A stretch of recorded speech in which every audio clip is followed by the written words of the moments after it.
Howdy gamers, and it feels like I've just been standing at these shelves talking about video games for like half a year now. I actually want to go out and do something like arson or voter suppression. And as much as those two are great ideas, I think they'll have to wait. You see, I found a flyer for a not haunted garage sale. Opportunities like this only come around like once in a lifetime. The last 5 garage sales I've all been to have been haunted. But this one's going to be different because they say that's a not haunted garage sale. I just need to go to 666 Haunted Street. Well, I guess I'll go see if they have any video games or canned soup, and I'll be right back.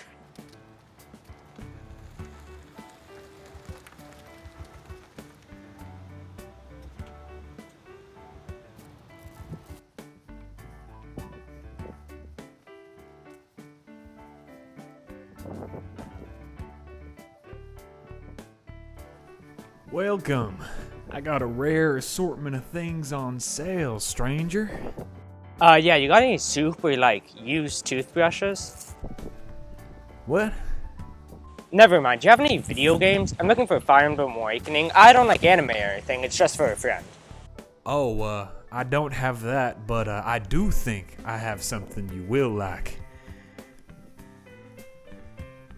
To the bag. It's inside of the trash bag. It's in.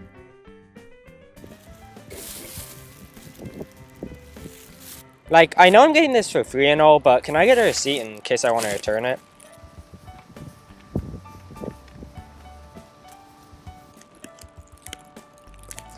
I had a nickel for every time that happened.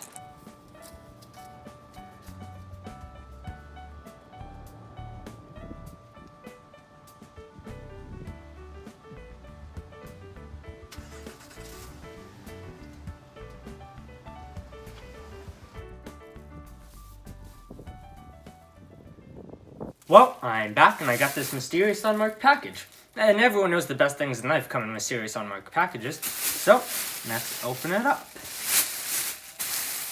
Oh cool, a Ouija board. I've always wanted to talk to the 34th President of the United States, Dwight D. Eisenhower.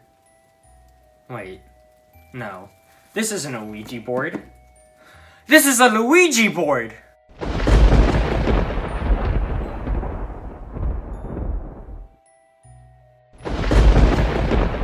You know, if you would have just given me a receipt, I don't think this would have happened.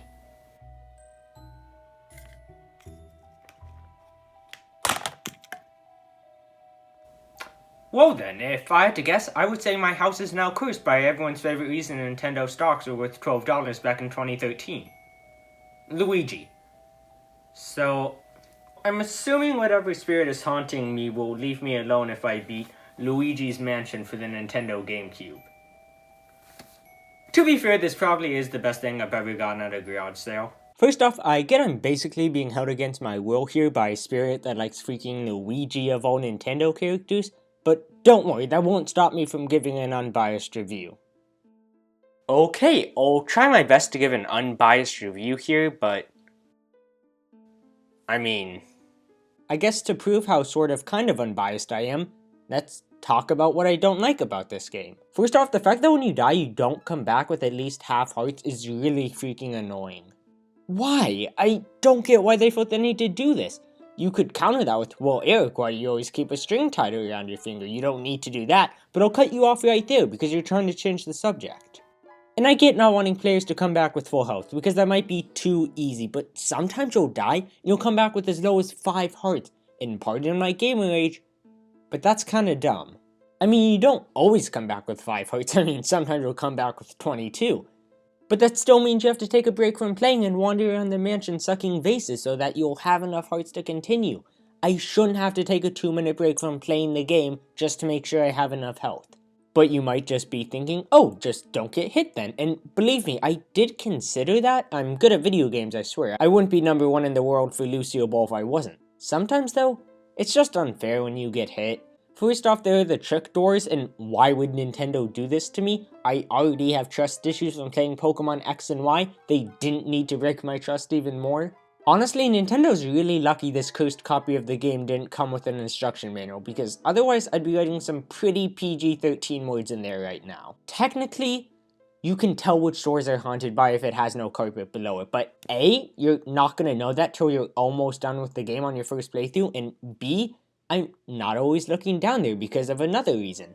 Taking unfair damage from hallway ghosts. Whenever you haven't cleared a floor in the game will be sure to remind you by making you deal with hallway ghosts, which are just annoying. They aren't hard or anything, but sometimes you just won't notice them and then take damage, or other times you'll just be trying to ignore them because you don't want to spend time dealing with them and take damage from them that way.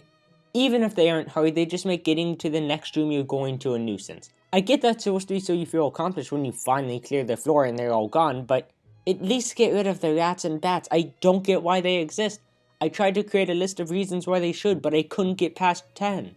Also, if you recall, I said another reason, and for those of you who don't know, that implies that there's one more way to take BS damage, and in case you're wondering, there will be a test. Basically, whenever you're sucking up a ghost and another ghost starts chasing after you, there's just almost nothing you can do about it. If you keep sucking onto the ghost you're sucking up, you'll take damage. The future games did fix this issue, but here it's really annoying. That means you'll either have to let the ghost go, which is dumb and messes with the pacing of the game, because then you'll either have to try to wait till both the ghosts are lined up so you can suck both of them up, or just continuously suck the ghost up until the other ghost comes too close, then stop. This could have just been easily fixed by adding some optional upgrade to the poltergeist that maybe lets you slam the ghosts into each other or something, but nope, you're just out of luck. This doesn't happen too much, but like I said, it's still annoying. And also, yeah, there aren't any significant poltergeist upgrades. There's kind of an upgrade with the elemental metals, but I looked up the word gimmick in the dictionary and you'll never guess what was there. You only use them at most like 3 times each, and they aren't really cool. Whenever someone says their favorite thing about Luigi's Mansion, no one goes, "Oh, the elementals. It wouldn't be Luigi's Mansion without the elementals." And if they did, I would be concerned. I really liked Luigi's Mansion 3's approach to the upgrade system, where the upgrades you got for the poltergeist were actually usable outside of puzzles and added to the experience, also known as not playing gimmick. Anyways, continuing with useless, the coins. Now before you put on my name on some kind of watch list, at least let me explain. The way that coins work in Luigi's Mansion is a lot like points in an arcade game, where they'll be what gets you to come back and keep playing. And in this game, the more coins you get, the better ending you get in the form of the house. On my playthrough, I got the lowest rank, which was F, but I had a lot of money. So for the record, I blame the economy here. This wouldn't have happened during the Clinton era. Overall, I'm not entirely sure as to how much money you need for each tier, but it is a good reason to come back and play the game again to try and get a better and better ranking each time. Plus, there are hidden rooms, a high skill ceiling on the poltergeist, and the better you do at sucking up the portrait ghost gives more money. And even though the poltergeist has a high skill ceiling, that doesn't mean it's necessarily hard to use, which is nice. Just by playing the game, you'll get better and better at it. In fact, the first few rooms do a great job at getting you used to the poltergeist and getting set up for the rest of the game.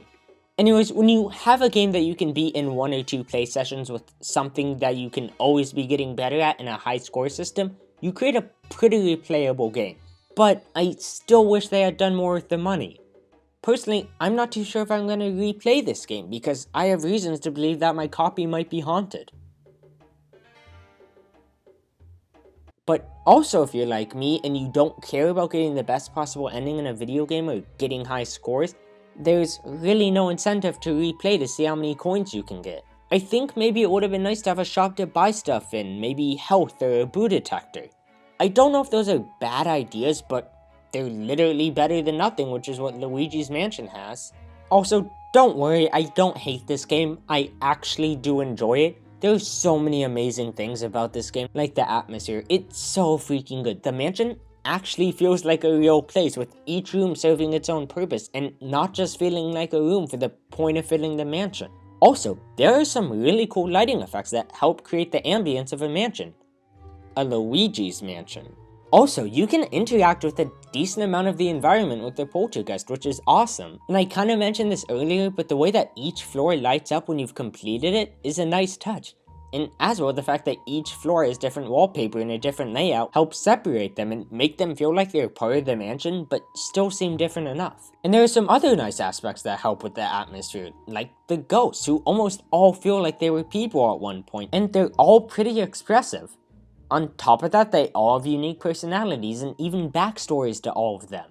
Some of them even being pretty dark when you consider the implications or read between the lines. I'm not even done talking about the atmosphere though. There's also reactive music, where depending on how much health you have, Luigi will hum the music, either really badly missing notes with voice cracks and hard swallows when he's at low health, versus high health where he's hitting all of the notes but is still scared. There's even a medium health, which is a mixture of the two. You could probably write a whole book on Luigi's humming patterns in Luigi's Mansion, because whether the lights are on and off changes from humming to whistling. It's the small details like this is why everyone talks about the atmosphere of this game. Also, yeah, I mentioned it earlier, but whether you've beaten the room or not means the lights will be on, and once you've beaten an entire floor, the lights will be on, which makes you feel like you're actually making progress. Another thing that helps with that though are the portrait scenes.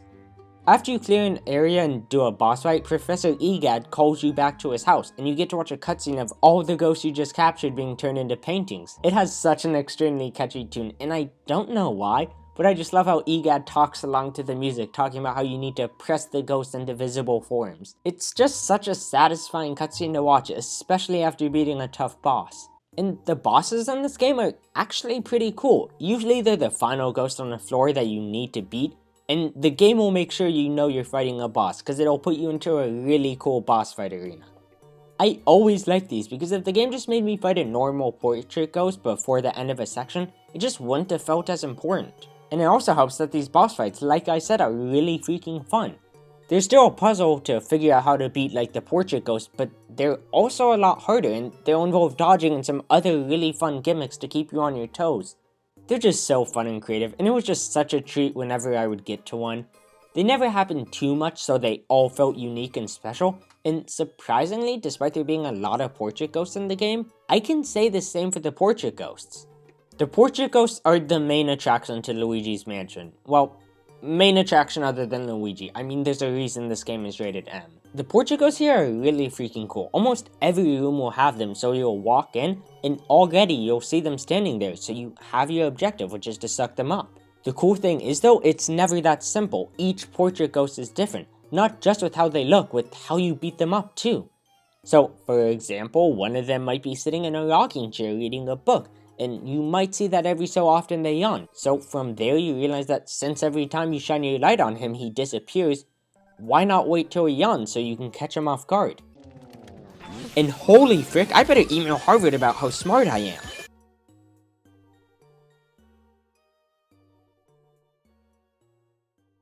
Also, it's not even like all of them are finding their weaknesses. One of them, Madame Clairvoyant, you don't even have to figure out how to beat, you just have to help her out, and then she'll move on peacefully. And personally, one of my favorites is Vincent Van Gork. He has a room full of paintings, and he'll send them after you, and you'll have to beat them up one by one until you finally get to him. And also, when you're sucking up the portrait ghost, it's really satisfying. The music begins to speed up as their health gets lower and lower, as well as a sound for every second that it goes down, which means that if you have a ghost caught in a perfect suck, the noise won't break at all, and it's really satisfying. Hopefully you can see just how fun and creative the portrait ghosts are, but I still haven't explained why you're getting them. And I'm sure as much as Luigi would just kill ghosts for fun, he actually has a reason here. Whenever you do suck up a portrait ghost, you get a key for doing it, which then unlocks another part of the mansion. This doesn't happen every time, the game is sure to change it up on you to keep you on your toes, but for the most part that is what happens. It still is though a really satisfying gameplay loop of figuring out how to suck up the portrait ghost, getting keys, and then going to the next room. And if you're worried about getting lost, the game does a great job of letting you know what room you need to go to next with the map. The map in this game is just amazing, which, I mean, it's not too hard to make a good map, but still. It shows you what rooms you've been in, what doors are locked, what rooms you can unlock, and just the general layout of the mansion. Although the best part is you don't even need the last part, because the mansion is just extremely memorable, so that without a doubt you'll be able to find your way around the mansion on your own. Honestly, the layout of Luigi's Mansion is more iconic than 50% of the United States presidents. Also, speaking of more iconic than 50% of the United States presidents, we have boos. You don't unlock these till a little bit after the first area, but they're a fun side distraction from the main game. Basically, the boos appear in rooms with lights turned on, then your boo meter will start going off, and you'll get to do a quick little game of hot and cold. Then you press A on the objects you think it's hiding in, and you have to suck them up. although they don't get sucked up like a normal ghost. I mean, look at them, they're circles. I don't really know how to describe it, but they feel different when you're sucking them up.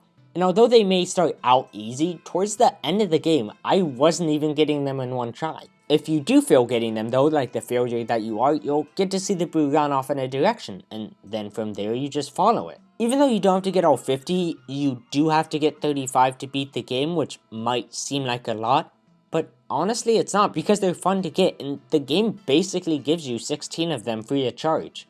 Also, because this is one of the best parts of the game and I couldn't not mention it, all the blues names are puns, which I just love that so much. And as stupid as their names are, honestly, a few of them did make me laugh. That was Luigi's Mansion for the GameCube, and it could just be the knife in my back talking, but this game was honestly really good. The atmosphere was amazing, the portrait ghosts and boss fights were so much fun, and the mansion itself was just really fun to explore. That's why to give this game a score of 100. I would honestly give it a 95 out of 100. If you have a GameCube or just a 3DS in general, I really recommend you play this game. I mean, if you have a Switch, you should just play Luigi's Mansion 3 because that just does everything this game does but better, but that's besides the point. Also, to give this game an award, I would give it the Best Haunted Game Award. To be fair, this is the only haunted game I've ever played, so it could also be the worst, but something tells me this ghost has a pretty fragile ego, so probably shouldn't do that. And speaking of this ghost, I kinda need to get rid of it. I have an exorcist coming tomorrow, and I don't want to scare him or anything. So that means I'm gonna need to get rid of it myself. Luckily though, I read a WikiHow on how to do it. It says here that all I will need is a bit of water and a humidifier. So have both of these, so I should be set. Frick, this is how to get rid of a cold. I guess I'll have to do this the old-fashioned way then.